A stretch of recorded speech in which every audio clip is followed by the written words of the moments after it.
Hey there, Stamp Nation members. Welcome to this video. This is Chrissy, and I'm going to show you how to make this card using some Spectrum Aqua markers. So we're going to use these cute little stamps from the Greeting Farm along with some watercolor cardstock.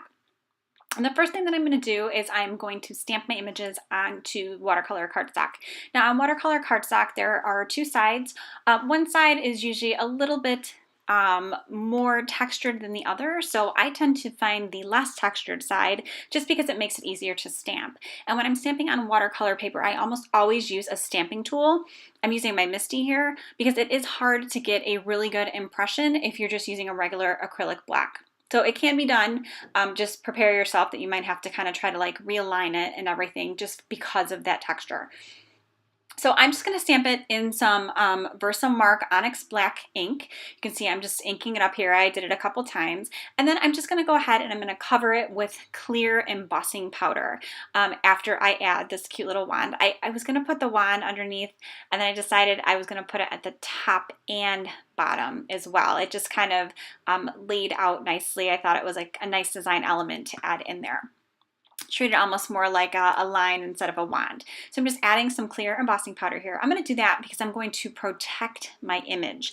We're going to be adding a lot of ink, a lot of water, and I don't want my image to run, to bleed onto that paper. We don't want the black bleeding into the color that we're going to do. So I definitely recommend using clear embossing powder when you are using any type of water or liquid on a stamped surface. Even some of the inks that aren't supposed to run, sometimes when you do end up adding a lot of water or a lot of liquid, they do kind of tend to bleed a little bit. So I am just going to go and I'm going to just kind of start adding a light base to the skin tone areas. If you have not checked out my masterclass yet about Spectrum Aquas, I recommend it. Just go ahead and take a look in the section where we have all of our masterclasses here. There's 4 different ones, and we do everything from super basic to a little bit more detailed coloring. And I will tell you that it does take some practice, but it is definitely worth the time invested.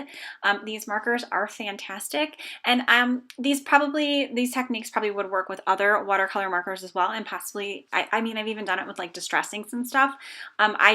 This is like my medium of choice because as you'll see in a little bit, you can also take the marker and put it direct onto the surface to get a little bit more of a vibrant look, so you're not stuck with just always using a brush or a water brush.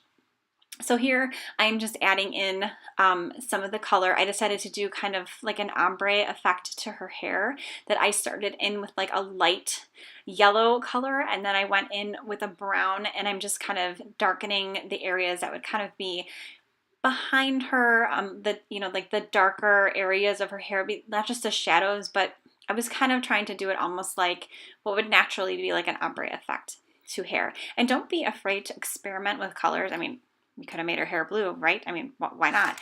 But I didn't just stick with like browns or just yellows or anything like that. I also did end up adding in a little bit of orange too, just to kind of give it that reddish cast, almost kind of like a natural look. So here I'm just kind of experimenting with how I want the skin tones to be. And then this is what I was talking about earlier. You can actually go in with these markers and color direct on the surface, even if the surface is already a little bit damp. I mean, it is a little bit wet because I'm using a water brush here, and then it's a lot more vibrant. So now I'm starting in with the little cloak and the rest of the clothing, and I'm using the same technique. I'm starting out very light and then going dark. So it's a lot easier to start out light and add color later versus coming in too dark initially and then trying to get rid of it. Now, since it is a watercolor type material, you can keep adding water and you can lighten it and you can blot it with a paper towel. But I mean, it is kind of time consuming and it's kind of pain in the neck, and also you also might not get it exactly the way you want it. So I recommend less is more for sure. So don't be afraid to add too much water to your color, because you can always come in later and add more color after. And if you feel like it is too soft, let it dry. You can air dry, or you can use a heat gun to dry it and then come back in with more and more layers. And you'll see me do this. Like sometimes I'll work on one part of the artwork, one part of the little image, and then I'll go back and work on a different part of it because I was waiting for something to dry. So, and again, if you don't want to wait, you can also use a heat gun. So here I'm just, my color source was kind of like front type, like top. I kind of went with like the shadows where her dark hair was. I kind of did that with the cape. It'd be like her face and her chin are kind of hiding some of that light. So that's why it's a little bit darker up there. I chose the colors that I chose because this is kind of a Harry Potter inspired stamp set. So I went with the Gryffindor colors of the like maroon, and it would be like goldenrod, but I didn't really have like a true goldenrod color. So I just used kind of like a deeper yellow. And I figured that that would have worked. So I should also mention these stamps, I think I said they're from the greeting farm. They're called Honor Students, and then that sentiment and the up there that says "You're wonderful," which I think is really cute, is from the Magic class set. So it's like a main set that's got a bunch of people and then a cute little add-on set that you can make it look all wizardy. And I'm a huge Harry Potter fan, so I could not resist this one. So you can see, like I said before, you can kind of go back and add more color, add more color. That's what I'm doing. When you use these markers, it's very similar to actual watercoloring. So you kind of wait for stuff to dry, and then you add more layers of color and add more layers of color. And then that's how you get that watercolor look, that coveted look that everybody loves. That, you know, you can see the layers on it and it looks realistic, but at the same time, I guess you can kind of say almost like soft and whimsical. Again, great stamp set for that technique, right? So I'm going to go in here and I'm going to continue. I realized I forgot to color in her legs. So I'm just going to continue on and keep adding some more shadows, keep darkening a few things. I am going to throw a little bit of music on here so you can see just the rest of my process. And then I will come back when all of that is done, and we will keep going.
Okay, you can see that I was just hitting everything with a heat gun, and I decided that I was going to add some speckles of white paint, and I wanted to protect that image that I just so carefully colored.